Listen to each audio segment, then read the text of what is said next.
Hi, welcome to the Gamesplainer. I'm Jeff the Gamesplainer, and today I'm gamesplaining Purrrlock Holmes' Furry Archery's Trail. In Purrrlock Holmes, you are trying to catch furry archery. Furry archery is represented by this guy up the top, the cat. Each time we get up to the cat's turn, which is marked by this little marker just here, this will move one further along the trail, and we'll turn that over. These are points for people who have managed to pick up the trail, and whoever has the most points will win the game. That will turn over, obviously, as we go all the way along.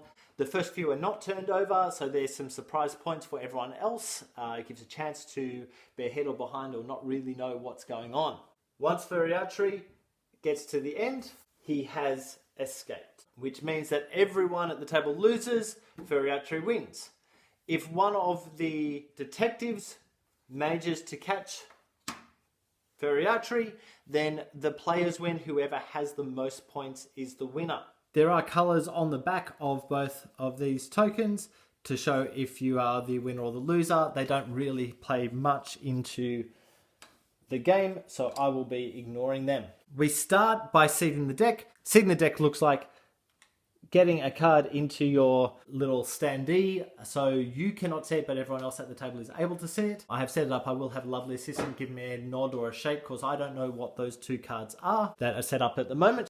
You then get a nod or a shake from the rest of the room on two cards, so they're two random cards that are pulled out of the deck.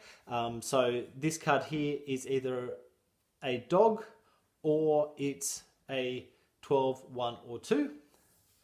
But I know that this card is not a rat and is not a 10, 9 or 8. This card I know is not a goose or a toad, and also is not a 3, 4, 5, 7, 8 or 9.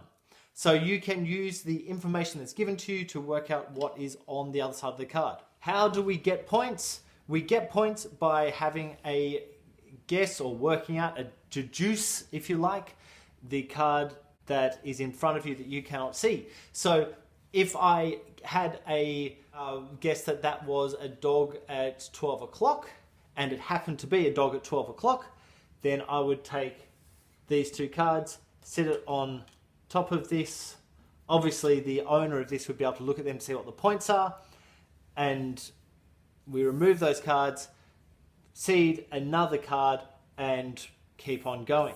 If, however, I had a guess that dog 12 o'clock and it was dog at 2 o'clock, then I would get a no, that is incorrect. I could have a guess at just dog.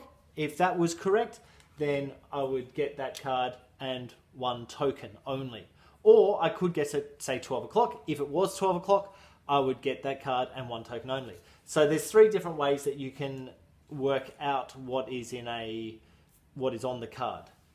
Once everyone's had a turn, we get up to the token, Furry Archery's token, which pushes him one further along, and we flip that card over. The way which we have a guess, the first player has 4 cards. Out of those 4 cards, he will choose 2 of them to use. So he might choose, say, the goose at 2 o'clock because he sees the dog at 1 and thinks, well, if the 1 is accurate, the 2 might also be accurate, or the goose might be accurate. At least he'll find out if it's accurate or not. So he will say, put that card down. The other players will say yes or no to if it needs to be on the side with the green, the ticks, yes, there's something correct on that, or no, there's something incorrect on that. Okay, so I've had a yes from my trusty assistant, that is something that fits in. That's the other card I might play, and I'm looking for a response from the table of if it's a crow or if it's a 6, 7 or 8 o'clock.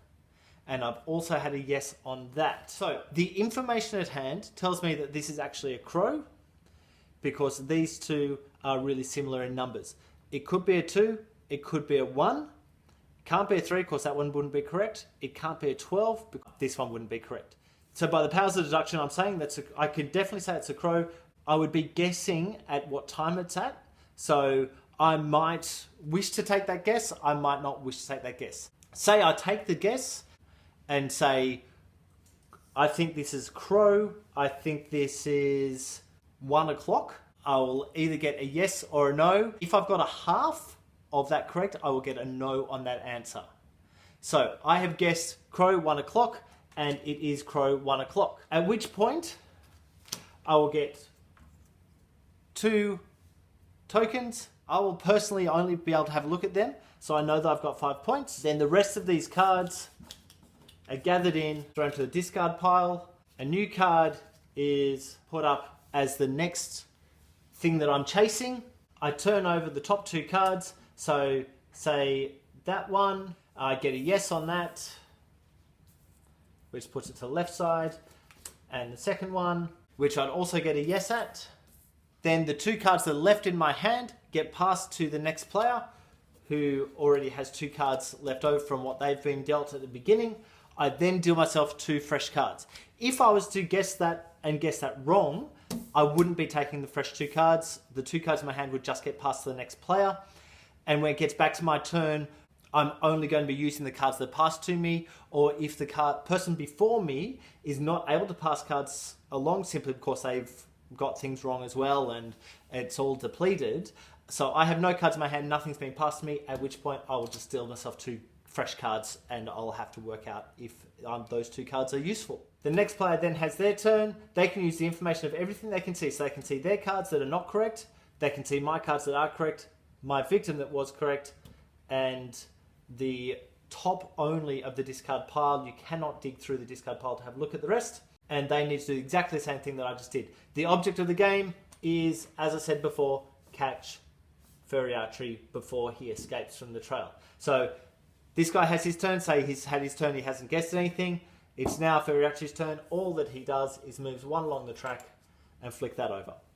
Okay, that is pretty much everything that you need to know in order to get this game played. If you go on to the next video, you'll see my playthrough of Purrrlock Holmes, Furry Archery's Trail. Otherwise, I'll catch you next time. If you have any games that you wish to be Gamesplayed, please shoot me an email at thegamesplainer@gmail.com. Follow me on Instagram and Twitter at thegamesplainer to see what games I've been playing. Subscribe to my videos to keep up to date with the games that I'm gamesplaining. And until next time, enjoy gaming.